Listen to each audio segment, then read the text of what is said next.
So the show opened Thursday, March 12th at noon.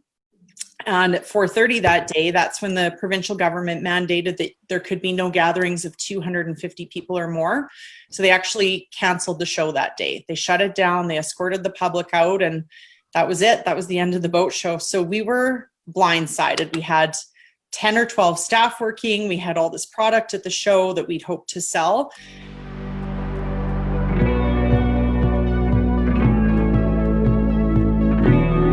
Like, we started selling this product out of the trunk of our cars. Don't be afraid to fail. Inventory management is about balance. Get the product out. That's number one. I've always preached sustainable growth. So we just started building community. Look at the data. Product development is everything. Yeah, we say we're a brick, click, and pop. But you have to love what you do.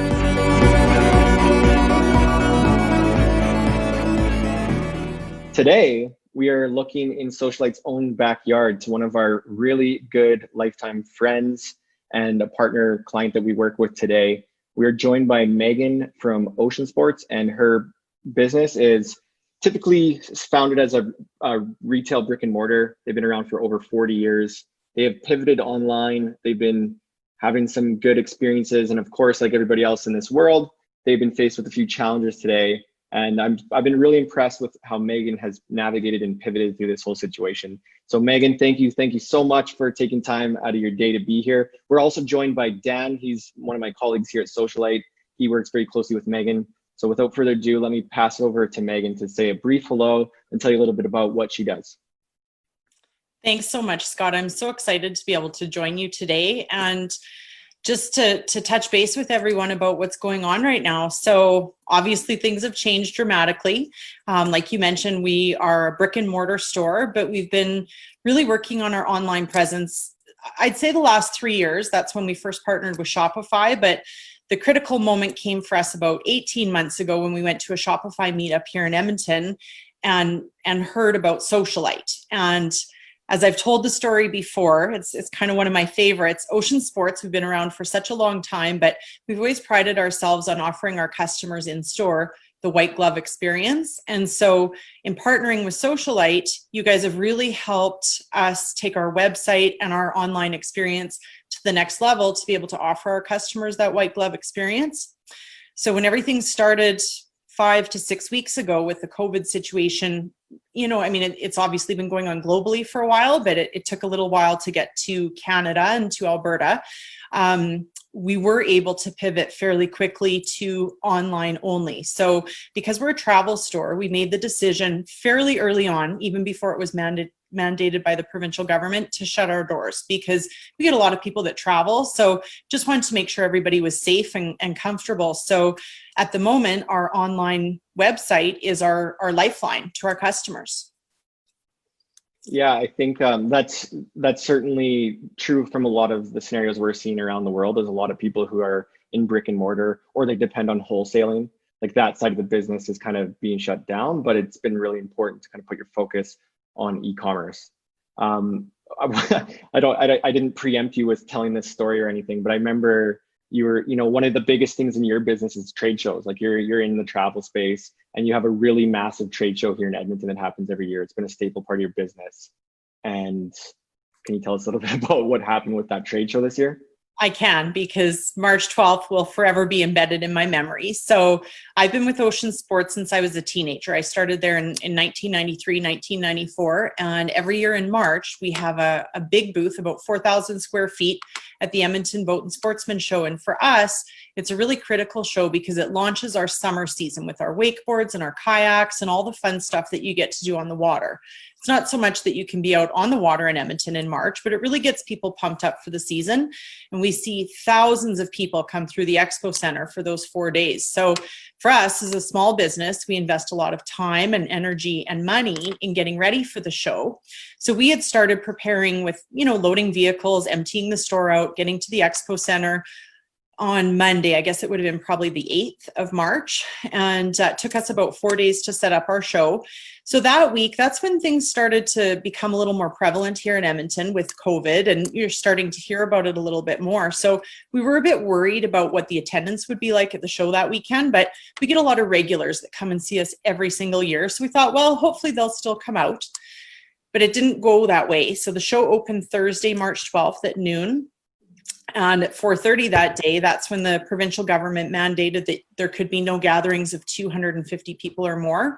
So they actually canceled the show that day. They shut it down, they escorted the public out, and that was it. That was the end of the boat show. So we were blindsided. We had 10 or 12 staff working. We had all this product at the show that we'd hoped to sell. And so we just really didn't know what to do. So we packed everything up over the next couple of days and brought it back to the store and took a bit of time to regroup, because Dan and I had been working on our boat show campaigns, you know, get people to the show, get people buying, as well as offering it online. It was the first year we were going to be offering our boat show sale online. So we definitely had to pivot and change our strategy. Yeah, I think like I probably speak for a lot of small businesses that when this whole shutdown happened, we were all living in a new world that none of us were familiar with. And it like I kind of felt like hibernating in a dark cave for a day or two or a week or two. But how much more real is that when you're like, you know, we had conferences and events that we were supposed to go to, and they were months in advance. And so like when they canceled, we were a little bit disappointed. But you're like right in the thick of one of your biggest events of the year, and that comes crashing down. That's probably a really scary feeling as a business owner. What did you do in the next few days of, like, I know that you're a really strong entrepreneur that I admire in so many ways. What did you do there? Like I almost would want to like give up on life if I was in your shoes. So it makes me a bit teary, because at first we were in disbelief and things were happening so quickly. They were changing so quickly. Our priority for everyone was their safety. So we were navigating the new rules as they were coming out. And so my husband, Mike, and I are the ones that own the shop, and we have a wonderful staff. And so we took probably a week to regroup, get everything back in the store, and then start to see how things were rolling out. We have other factors. We're also a scuba shop. And so we were starting to get cancellations for all of our scuba training and our scuba trips that were coming up. And so we just had to pause. At that point, the store was still open, but each day we would sit down and we would make a list of, and I keep going back to this even now, making the right decisions, but making them in the right order. So for all people right now, whether it's health or economic or whatever, there's so much information coming out. So really slowing things down and prioritizing, you know, what did we need to do in the right order? Because our goal is to come out of this as best as we can. I mean, I can't say it's going to be a banner year now, but we've been around for a long time and we've navigated challenges before. So that's how we started to look at it, was a challenge. How can we overcome this challenge, and what do we need to do to work through it? I think that's very evident in the way you've conducted yourself since we've been talking to you. I think that's a big lesson I'm trying to really convey to a lot of businesses I'm talking to. Like, it's okay to hide in the dark and want to disappear for a few days, but we actually have to be proactive as a business and move forward. So I know you had a very direct, like a lot of focused direction, and you were like, okay, this is the reality, and you're prioritizing your things. So you pivoted. What's next? I know your Dan's here in the room with us too, and I know that you guys have been collaborating on a lot of marketing. So what did the pivot look like? So the biggest thing was figuring out where our customers were. So obviously for the month of March, and then some residual into April, typically it's people in our local area that have come to the show, they know about the show. And Alberta right now is, of course, you know, is facing so many challenges. And so we really have started to see over the last few weeks that our regular customers, our long-term customers, they're busy doing other things right now. They're just trying to navigate and figure things out themselves. And so we did make the decision to continue with our ad strategy that Dan had developed for us and continue investing in that. And it's really been exciting to see over the last 4 weeks. I would say over 95% of our orders have been from people outside of our immediate region, and they're all new people. So that's been a huge silver lining in this, is that it's an opportunity for us to reach out to people that we've never met before and engage them in the way that we've always engaged our regular, long-term, wonderful customers. That's phenomenal. I mean, 95% new customer rate. This is a really big takeaway. I think this is so far from our conversation, probably the biggest takeaway. I'm talking to a lot of businesses who are wanting to adapt like you have. Like, there's a lot of brick and mortars like you, and maybe there's some listening right now, but there's a lot of brick and mortars that are trying to pivot online. And I don't think you can depend on your existing customer base. Like, you know your customer base well within the region, and you're right. Maybe people are tied up doing different things. But if you think about the vast expanse of population in North America, not every community is affected to the same extent. There are still people that are living kind of normal lives. So there's people out there who want your equipment and your gear. And as any e-commerce merchant, like, we're in this business to make people's lifestyles better and give them tools and apparels and all these things to help their lifestyle. So I think that we still want to be there for our old customers and our new customers in this time. It's really exciting to hear that you're getting that many new customers. Dan, is there anything you wanted to add to that? Yeah, I mean, not everyone's affected the same way, especially by the price of oil. So we've really gone out east, and I think that's where we've really tapped into a new market. And when you start thinking about the customer lifetime value that Ocean Sports has, that 95%, 99% of all customers being new is just phenomenal. So yeah, I mean, the customers are out there. You just got to go find them. And that's where tools like Google and Facebook can really help you expand. Well, and that's where we're so, thankful and appreciative of what you're doing for us, Dan, because I know my products and I know generally our demographic. You know how to reach them beyond the traditional strategies that Ocean Sports has used for years and years. So that's been one of the most important things. We've really, from the first day that this happened, we've worked to mitigate our expenses in all areas of our business, decreasing the insurance on our scuba vans because they're just sitting there for the next however many months. So different areas like that, we've really looked to cut expenses so that we can manage quite frankly, the much lower cash flow coming in, right? It was a loss from the boat show. So we're just trying to scramble and make that up right now. But this is one area that's been really important to continue to invest in. And so I just can't say enough about that. And then the other thing is, it's just such a unique set of circumstances right now. You've got people that are spending 2 to 4 more times online on Facebook and on their phones than they would have been before. So we have a really captive audience right now.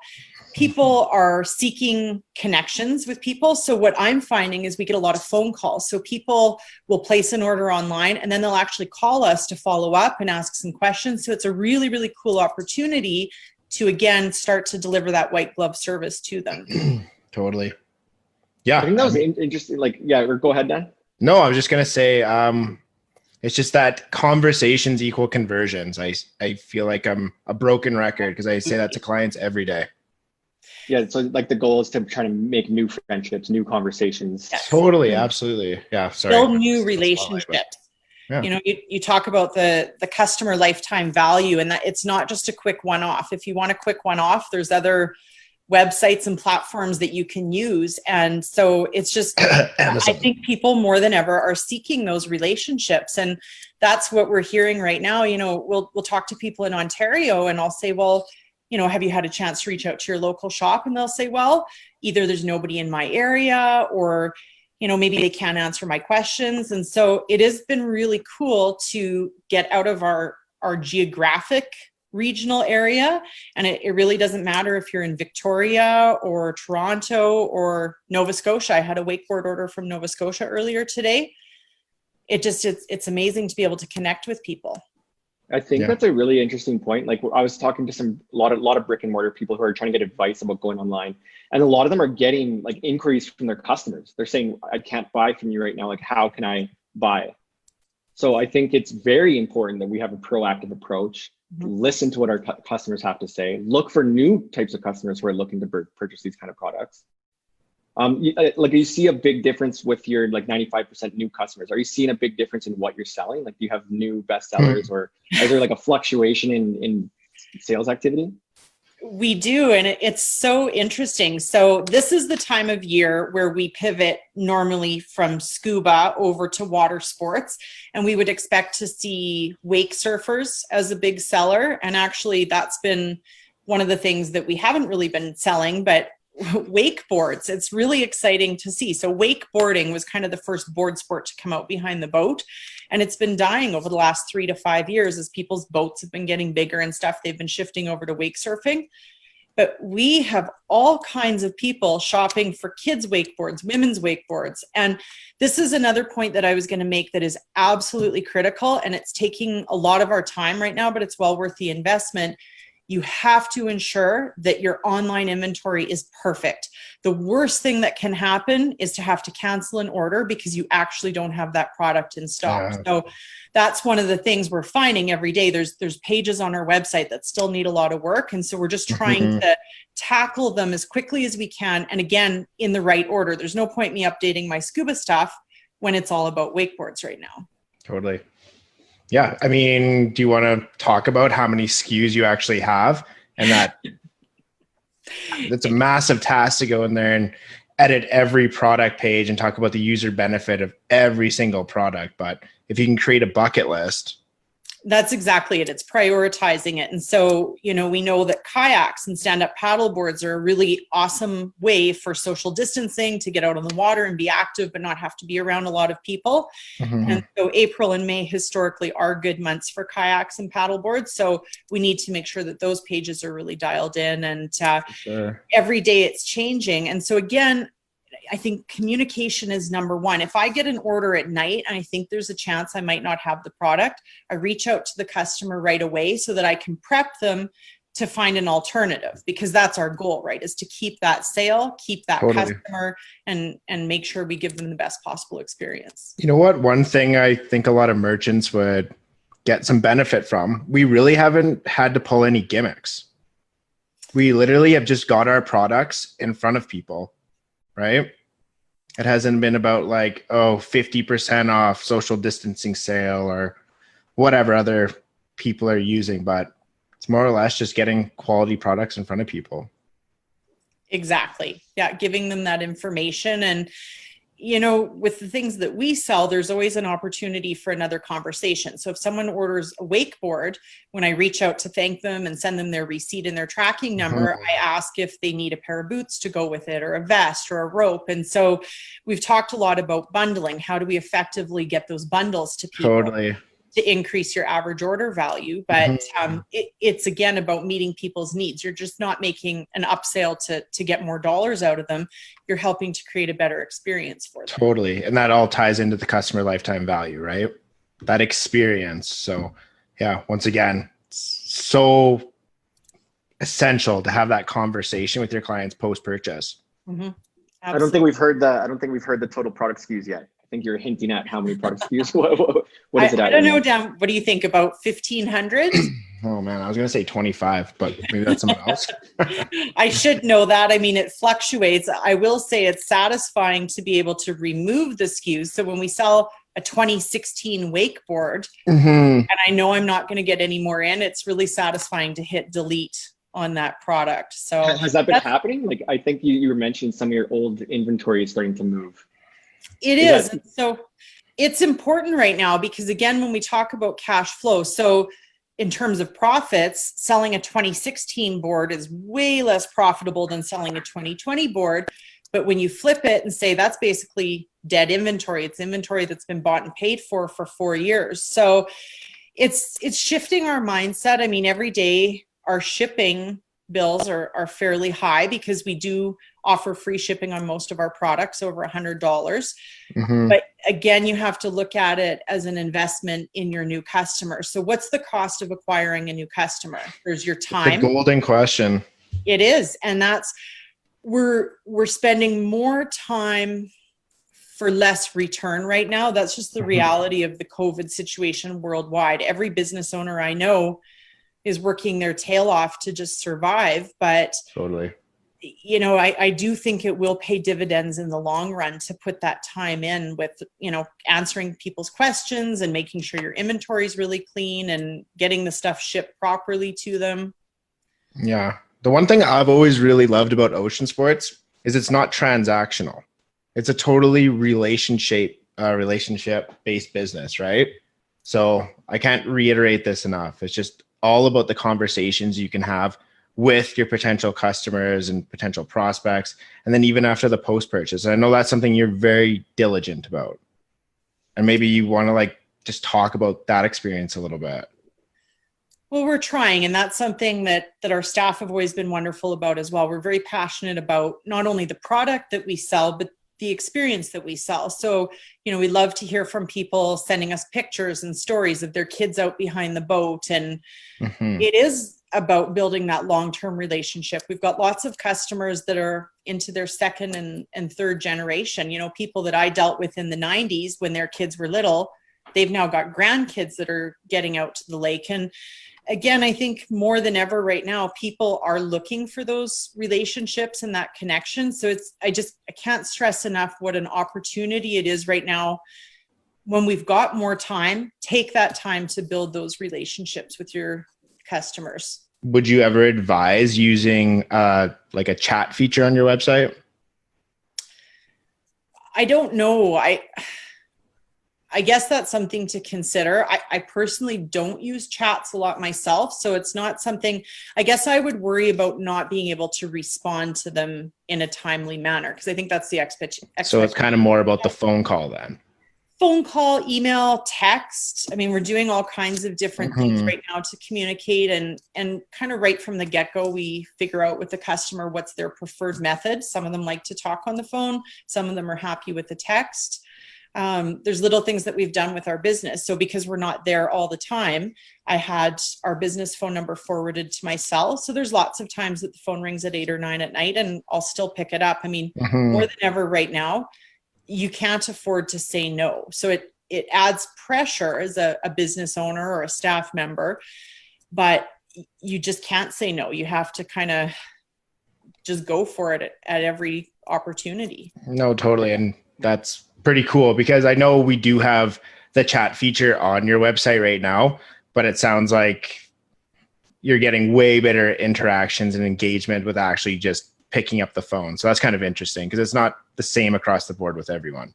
And again, I think it depends on your product and your market. And we have a really broad demographic. So we used to say that our demographic was 30 to 50, but it really depends whether we're talking scuba or water sports or kayak. And so that's been the other interesting thing. When we first connect with someone, whether it's by email or phone or text or whatever, there's a few basic questions we ask. Where are they using it? Depending on who they are, kind of what their age is, because sometimes they're looking for things for their kids or for themselves. And the more information we have, the more we can tailor the experience to that customer. There's this quote I heard it once, but I keep saying it now. And the quote was, if we expect 25% less and do 25% more, we'll all get through this together in a positive light. So I think that really resonated with what you're saying. You're saying you're going to be there for your customer no matter what right now. If they're going to go on the chat, if they're going to go on the phone, it's just the most important thing is that you're there and you're able to actually commit. Absolutely. So Megan, or go ahead. I was just going to say that's really been the biggest takeaway as well from this, Scott. Every day, I have a better understanding of how this affects everybody. For some people, it's to do with their health. Maybe they've got COVID, they've got someone in their family that's sick. They're on the front lines. One of my sisters is a firefighter, the other one's a nurse. So those are huge challenges that they face every time they go to work. For other people, it's economic. They've lost their job, they've been laid off, they're business owners, staff members. So it affects everybody in one way or another. And so it's helping us to be empathetic to people's situations as well, and not get so focused on ourselves. I think if we just keep doing what we've always done for the last, 45 years, I haven't been there for quite that long, but I think ocean sports will be okay. And we just want to make sure our customers are okay too. I think that's the really important is that, we're just trying to help one another. And even in this merchant mastery group, if anyone has a question or you're watching this right now and you have a question, plug it in. We're going to be answering these kind of questions around the clock and bringing people like Megan and people from Shopify to come answer these as well. I think, Megan, I want to switch directions here for a sec, because we're, like I was saying to you before, we're talking to a lot of brick and mortar stores, and a lot of people haven't been through what you've been through with building the Shopify side of your business. So if I'm a business and I'm a brick and mortar retailer and I have 500 to 1,000 SKUs and I've never done any e-commerce, and I'm overwhelmed about fulfillment and getting all those products in, like what are some step-by-step or just some simple simple advice of how I'd get started or how you'd approach that? Well, start now. That's the number one thing I can say. It's so hard. It can be overwhelming, and it's actually so easy to put it off. But every day that you don't do it and even get one product or 5 products online, it's an opportunity that you're missing. And we as business owners cannot afford to miss any opportunity right now. And so again, I think breaking it down step by step, making those lists of what's important. So if you have 500 products, probably all 500 of them are not your best sellers. So start by making categories. I love making lists, and Dan and I are forever going back and forth, and Leanne, she's not joining us today, but she's been very instrumental in helping us build our website as well. Definitely. And so, we're always trying to figure out what the best way to organize our products are. And so we change it up quite a bit depending on the season. So I think don't get overwhelmed by the big picture. Just start somewhere, and you don't have to have the best description. You need to just have key information. And one of the things that I find is often our suppliers have terrible descriptions. There's so much needless information. So if it's a really big seller for us, I go in and I make sure that description is as clear as it possibly can be. And you need to have some good pictures. Sizing is really important. But just start by getting a few of those products on, because every time you get an order, it's so exciting. My kids laugh at me right now because, of course, I've got the Shopify app on my phone.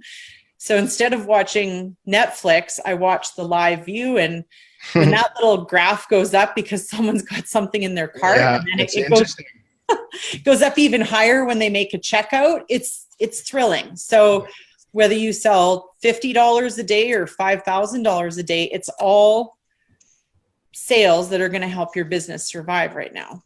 I think this is it's not rocket science to get started yourself even. I No. look back at when we met you, and I often tell a lot of people around, actually we're touring with your case studies all over the place, webinars and everywhere. But I often say, I'm when we first saw your website, I always call it as, it was cute. It was cute. You could tell that it was business owners who love the business, who just built this thing on their own. It wasn't focused on high performance conversions and having every SKU in there and heat mapping or all these complex things. It was a simple website that spoke to the customers that it had a good catalog of products. And when we met, you were already doing a good amount of sales. You don't need to overthink it, maybe. That's what I love about Shopify. So we've been online since 1995. Oceansports.ca started in 1995, and we've been selling online for about 12 or 13 years, but not very successfully. And that came down to the platform that we were using. And so I'm going to say that it's almost 4 years ago that I had a call from someone that was a broker for Shopify. And so I started doing some research and looking into it. And when we learned about what Shopify was, it was amazing how many websites were powered by Shopify. So we started talking to those business owners, and just a huge range. I mean, you can sell wine glasses, you can sell car detailing, whatever. It's unlimited. So we did find Shopify very easy to get going. I don't have a web background. Leanne doesn't have a web background. Mike doesn't have a web background, but we do have the passion for the product. So we navigated that well. But when you talked about all those other things, those are still things that I don't understand. And for me, truly, Scott, that was when the magic started happening, is when we connected with you guys. I always say that you're the yin to our yang, or the other way around. I mean, we complement each other. And I struggled with that for years and paid out a ton of money to different companies to try and find that fit. And I couldn't run my business and be worried about all those things that Dan worries about. That's not my forte, but I feel like Dan probably couldn't be selling wake surfers all the time either, right? I could try. So you're making us blush here, Megan. And I am blushing big time. I promise this, we didn't pay Megan to. No. But I think this is why we wanted you here, Megan, is just because you're telling a really genuine tale. Totally. And I just want to go back because the brick and mortar stuff is fascinating me, and I just know it's a lot of stuff that's coming up. And the answers you give me now, I will carry on to other people who are going through these challenges. How do you handle fulfillment? You're getting started, you start with your top list of best sellers. You start with a couple of categories. What do you do about fulfillment? And what about are you still utilizing any of your store staff, or can you talk to us about that side of it?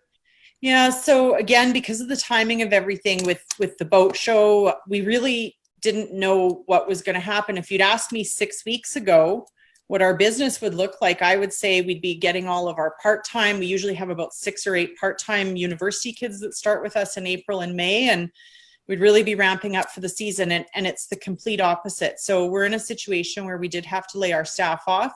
That was one of the very difficult decisions. I struggled with it for a couple of weeks, but we ultimately decided that we had to protect the mothership, if you like. We need to make sure Ocean Sports is there so that we can get our awesome staff back to work as soon as it's feasible. And so we've been working with them on that. So it's just Mike and I. And again, people say, oh, are you guys enjoying finally having some free time? And it's the exact opposite of that. I joke with Mike, you know, teamwork makes the dream work, as long as I don't bash you over the head with a wakeboard.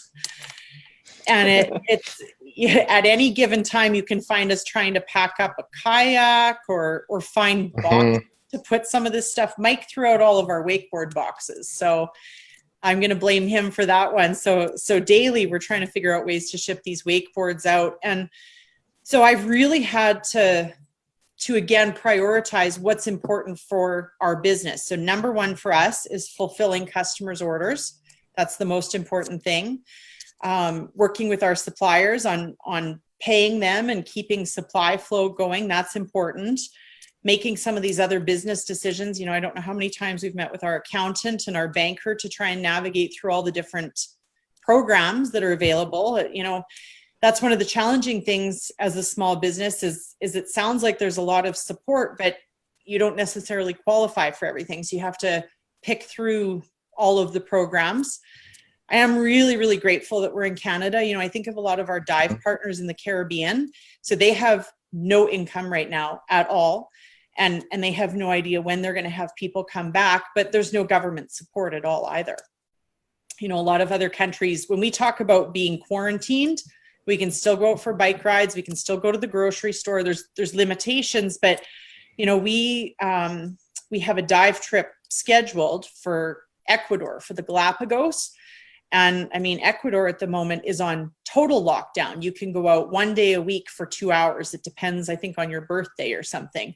So we sure have a lot of freedom in Canada and a lot of structure. I do feel really thankful as a business owner to have those resources at least available to us. We've been able to reach out and actually contact our MP and our MLA, and just feel like we're getting some support that way.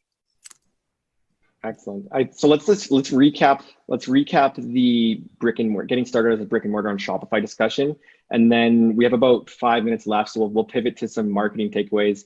But if anybody has a brick and mortar store, you want to get started, according to Megan, start with a small catalog of bestsellers and prioritize that. You can get it up online yourself. Like you know, if you're short on staff, we know everybody. You know, cash flow is tight. Our comfortable revenue streams that we're used to are either on pause or dried up. So we got to be very resourceful. It's possible to set this up yourself. And then the last thing you're saying with fulfillment, like you're working around the clock and going above and beyond to make sure that you're still delivering for your customers. Get the product out. That's number one. All right. Yeah, I think that's a good takeaway. I mean, if cash is tight right now, then we got to convert inventory. Mm-hmm. Okay, so in the last 5 minutes here, let's talk about how things are going right now. Like, I don't want to give away too much, but how is this month going right now for you in terms of sales? Like, is it different than April last year? It is. So, I mean, we're having an absolutely phenomenal month online, and we're selling things that we would normally never sell in April. So, you know, dollar-wise, we're still down because we do have a large brick and mortar component. That to me, again, is the silver lining. So I don't anticipate Ocean Sports going to an online only format. That's not what I want. A lot of our products are not conducive to that. But I do think this is going to make us as a retailer and our customers much more comfortable with shopping that way. Yeah, that's pretty much that. I think like, Dan, you could probably attest to this, but there's a buzzword in our space that's omni-channel or multi-channel marketing. Yep. where sure. it doesn't need to cannibalize one another. Like it does, Yep. like it can actually reinforce one another in a nice ecosystem where your online shoppers sometimes buy in store and then they see something online and they buy it, and they kind of grow each other.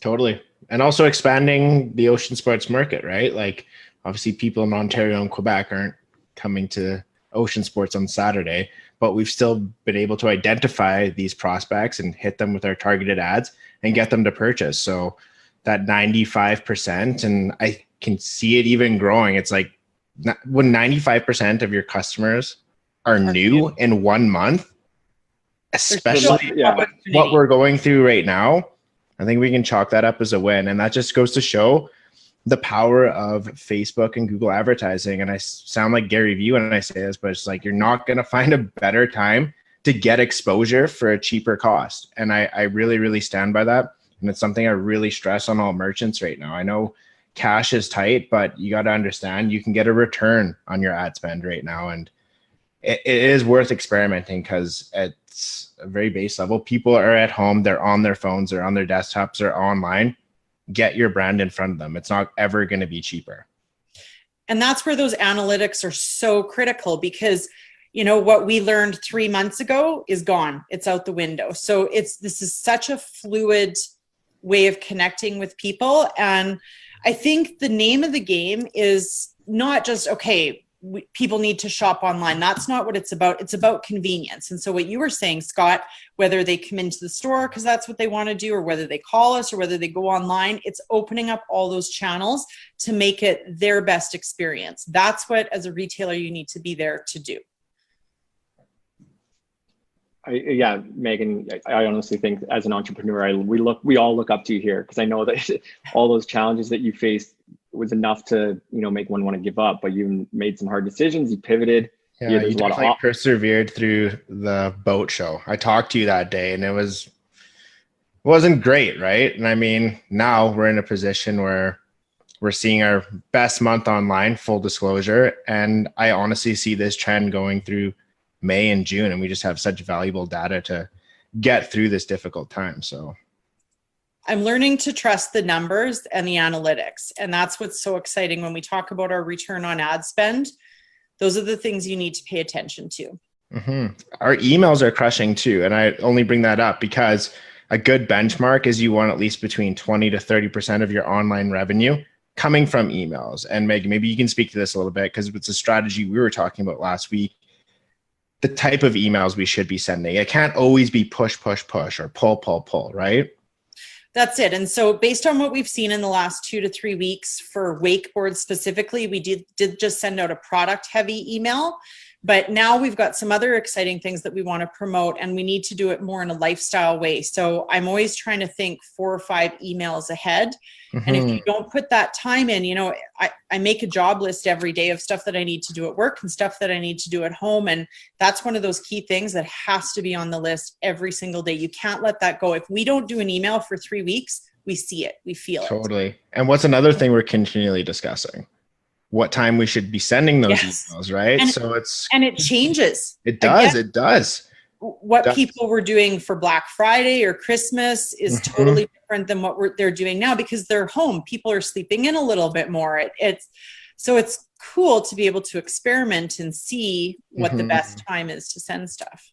And just as a shout out to like merchants out there, you should be looking at your click-through rate, not always at your open rate. A click-through rate is definitely a little bit more of a metric that's you can kind of refine and make better, as your open rates are kind of subjective, right? Like maybe you send an email on a Thursday morning or a Thursday evening, but doesn't necessarily mean people are going to purchase.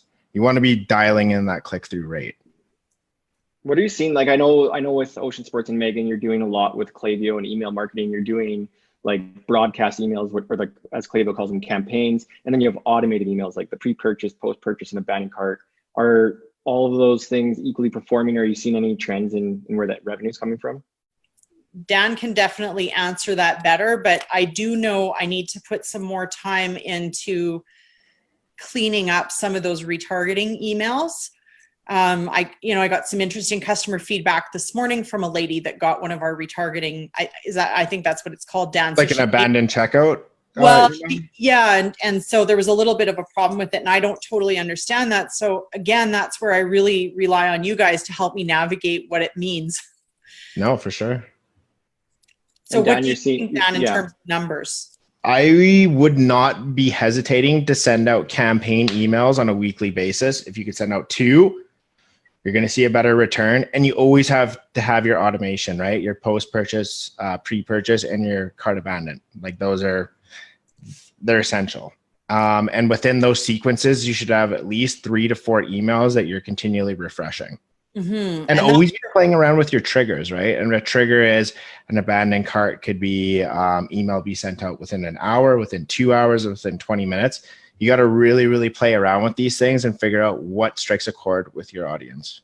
Well, and that's another thing that's exciting on the Shopify app is I actually, again, with my kids are teenagers, 13 and 16, and they understand that our whole livelihood is tied up in the success of this business. And so they're invested in it. And so we were looking on the weekend at all of the abandoned carts. And I said, let's check Wednesday, Thursday, and see what percentage of those actually have purchased. And so there's been a fairly good return so far out of those abandoned carts. And I always feel like reaching out personally, like, why did you not buy this? Whatever, what can I do to make it happen? So I want to get to the point where our post-purchase or retargeting or whatever is better and more personalized with that. Totally. And Aggressively absolutely. calling them up. So with apps like Honey, are you guys familiar with it? I know Scott is. Megan, are you familiar with it? It's like a Chrome. I'm not either. I'm not really. Either. I know Ivana is somewhere, but because she showed me that actually works. 'Cause I had my doubts. But a lot of people actually put things in their cart and leave with the intention that they're gonna get a discount because of this app Honey.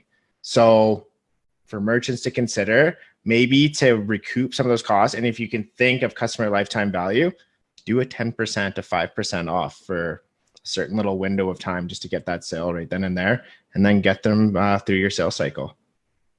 Is Honey the app that finds these deals? Is that? Yeah. I had my, So it's a way to I had my doubts whether it worked or not. And I'm pretty sure Ivana showed me that it did. So that's something to think about, because I did have a lady a couple days ago, and this is where we have mixed messaging. So I think our flyout says 10%. I changed that. Okay. Yeah. Cause she's like, I'm confused. Is it 10% or $10? So I just manually did it, and she made the purchase last night online. But to note, that flyout actually, I don't know the exact amount, but it is substantial. It's somewhere, I don't want to give an exact dollar amount because but I would recommend having a flyout on your website to get email addresses, especially if you're driving ad money to your website. You don't want them just leaving without anything. You want to at least be getting their email address and getting them indoctrinated with your brand. And it's so much easier and more comfortable for people to add it in. And I think, I remember hearing at the first Shopify meetup why we didn't want pop-ups. I think that was you, Dan, that talked about that. It was me. I remember your feedback. But it was really good to learn the difference between a flyout versus a pop-up, right? Yeah, totally. And so we've seen a difference and a growth it's not just about having a huge email list. It's about having a really clean email list that brings it back to you. So you end up at the end of the day paying for that email list, right? If you have over 10,000, 20,000, 30,000, well, you don't want people that are in that list. This is a common conversation I have with a lot of our clients. I'm sure Scott hears it too. It's just like, well, we sent out a big email and we got all these bounces. I always say, good. We don't want people on our list that don't want to be there. Get rid of them. Right? Like if you don't want to be there, like I can actually attest to this, that our agency's email list is like reaching like the 20,000 mark. And the more emails that you have, the more you pay to the email service provider. So you do want to clean that out with people who are disengaged and bouncing and not opening. So it's a good thing when people unsubscribe. Yeah, I love it. And also with that email list, we talk about it all the time, right, Scott? The money's in the list, because with that email list, you can also build lookalike audiences on Facebook and with Google. So you want to make sure that it's refined and it's people that actually like your brand. So I don't find any harm in unsubscribes. I actually quite enjoy it. So Dan, just like as we're going to start wrapping up here, I'm going to have a question for you and have a question for Megan. Dan, so you said, record breaking month. This is really great news, by the way, Megan. We're happy to hear that, For sure. it's not all negative in the world right now. Like, No, there's lots of silver linings for sure. Some silver linings. So Dan, what do you think is the one marketing thing that is, the must in this situation? Is it like Facebook ads or Google Shopping ads? Which one? Well, I mean, every client's a snowflake, right? They're all their own individualistic, whatever. But I can't reiterate how important it is to be advertising right now, because how much it costs to get that much exposure is never, ever going to be cheaper. Does that make sense? Because everybody's online right now. Get in front of them. Get them at least on your website. Capture an email address, whether that's through Google or Facebook. That's up to you. You have to dial in your audience. But right now, we're just seeing return on ad spend on both. That's just phenomenal. So I'm super, super encouraged. I do think it is a time that e-commerce industry is thriving, understandably. People don't have anywhere else to shop, so they go to online. Megan, did you ever feel like when you pivoted to e-commerce, were you worried that you shouldn't do it right now? Like this wasn't a good time to go strong on e-commerce? Or did you? Not at all. I was so thankful for the time and money that we'd spent investing in our website already. And again, that's the message. If you haven't done it yet, start. We've got some other small businesses that we frequent that do such an awesome job with social media and all these other things. And, if they're not selling online, I would so encourage them to get online and start small, like we talked about. But no, I don't worry that people will never come back to walking through the door, but I do think it's an opportunity. If we were not online right now, we would have to close our doors permanently. Like that would be the end. This is our saving grace right now. And so we're putting everything we can into it, and we'll just see where it goes. Whew, if that doesn't give you goosebumps, I don't know what will. But Meg, honestly, I think it means so much. Just we're all in this industry together. Like we're working on the same project. We're one and the same. We're in the same family. And I think it means so much to us that you would join this conversation and share your insights. And then there's a lot of familiarity and commonalities between what we're all going through. So thank you so much for sharing your time and your insights with everybody today. Any last words of advice for anybody on either brick and mortar or Shopify? Honestly, I would love to continue the conversation if there's any retailers that, not that we're this amazing online giant or anything, but from what we've learned and what we learn every day, I think retailers can learn so much from each other. So more than happy to connect with anyone that's interested and just get their tips and tricks and share some of ours. Absolutely. And what we'll do, Megan, I think I'm going to actually cut out the segment of this conversation where you were talking about the brick and mortar. We might send that out to brick and mortar owners and anybody I'm talking to. I can reference to that conversation because you're giving me a lot of hope. You're giving a lot of people a lot of hope. I think that it's valuable. And don't give up. That's the bottom line. I mean, I have highs, I have lows, I have days. Like I love marketing. That's my background. I love selling. I love connecting with customers. So I feel those feels right now like crazy, but there's times where I despair. And I mean, it's definitely far from all roses. I worry about our staff. I worry about our suppliers and all of these things. And it's trying to navigate that every day and look for the good in each day. What's a positive? And you don't have to be necessarily posting it on Instagram or Facebook. Just put it in your head. Think about the good that happened that day. And so we're seeing this growth in this area of our business, and we're just trying to keep everything as steady as we can for the rest of our business. Because I can't tell you, Scott, what this business is going to look like in 6 months or 18 months. It's going to be a different model. We know that. And so it's accepting that every day. And that's probably the hardest part, but it's also the exciting part. You said it there. Don't give up. Like we're all forced to adapt. We got to show up every day and do our best to go with the current and not against it. Mm-hmm. In my nice little ocean metaphor there for you. Or actually, that was a river or a stream. It's all water. It's all water.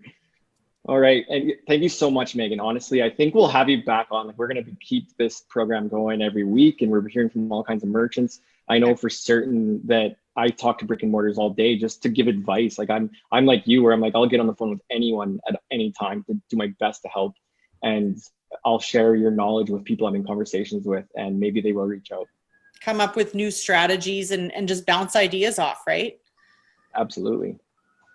Okay, everybody, thanks a lot for joining us today, and we will see you again next week. We will have a new merchant sharing some infinite wisdom with you, and we hope to see you again. Thank you, Dan, and thank you, Megan. Thanks so much, Scott and Dan.